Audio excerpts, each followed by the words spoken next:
You're a doer. You show up and give 178% no matter what else is happening in your life.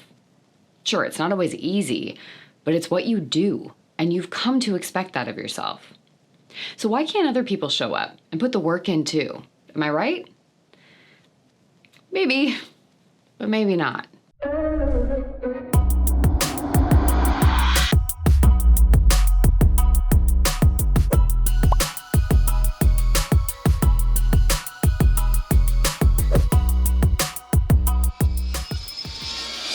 Hey everyone, how's it going? I'm Kira Wackett. Thanks for joining me for another video as we work to empower and equip you with the confidence and skills to write your own story so that you can live your life on purpose.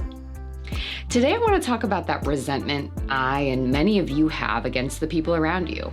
You know, where you feel like you're doing it all and no one is trying as hard or doing as much as you.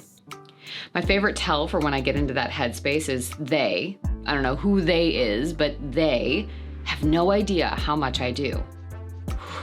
Now that's an intense statement, and I know many of you can relate to that same thought even if you hate to admit it.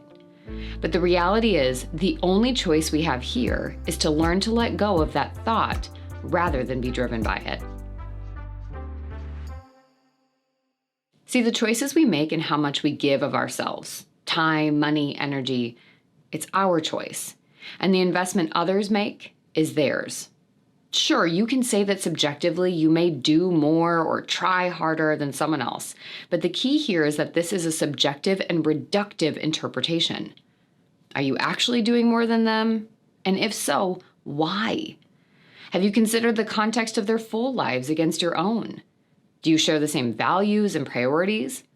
What does it mean about you or them if they invest less than you do in this area? I love this quote from Anne Lamott. Expectations are resentments waiting to happen. When we expect people to operate at a certain level, and more specifically at that level while in a given area or role, we're projecting our own values, shame, and pressure onto them. And inevitably, the only place that takes us is resentment. We build cases for why others are lazy, don't deserve promotions, aren't committed enough, and further our story that we're the one who does it all, are put upon, taken advantage of, and in a shame-coded way, the best, because we burn ourselves out to do it and be it all, and they don't.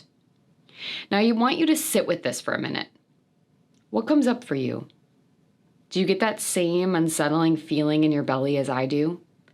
And how interesting is it that our shame misplaces our frustration on others for them not doing as much as we do, instead of allowing us to check in with why we feel we have to give so much and what it would mean if we didn't.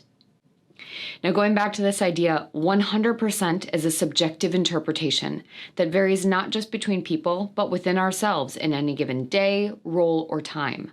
We live in a world that promotes doing and output over being. We've conflated burnout to be seen as a sign of commitment instead of finding a 100% in balance with our values, wants, and available resources. And it's time we stop playing that game. Instead, can we all agree that everyone has different values and priorities? How they and we choose to invest in them is our own choice to make. We also can't live on borrowed time or energy. Making a choice to give a gazillion percent is only setting you up to fall, and fall hard. 3, we're not lowering our expectations by only giving 100%. We're taking back control and sticking to the math in how we design our lives. And 4, it's not possible to give 100% to everything in our lives. We live in a balanced state between all roles and responsibilities, and depending on our mental, emotional, and physical state in a given day or moment, we may have to allocate less resources to these areas to show up for ourselves fully. 5, the only person who has to live our lives is us, and the only life we get to lead is ours. So let's stop losing time focused on what everyone else is or isn't doing and align our thoughts, feelings, actions, and connections with the values, wants, and goals we have for our own. As we wrap for today, let's agree to release this pressure on ourselves and others. What's something you want to leave behind? How might letting go of this tension make your life easier or more open and in balance? What resistances do you notice to giving those thoughts up? And what do you need from me? Leave it all in the comments and let's open a discussion to support our goal of letting go of these stories. If you like what you're hearing, give me that thumbs up and share the video with someone else who could benefit from hearing it. And if you want to stay connected to all of the work I do on YouTube, be sure to hit that subscribe button. And if you haven't joined the AR Insider yet, be sure to click a link in the notes and get yourself on the list to get exclusive content and discounts I don't share anywhere else, and stay in the know on all of the new content and projects that I'm working on.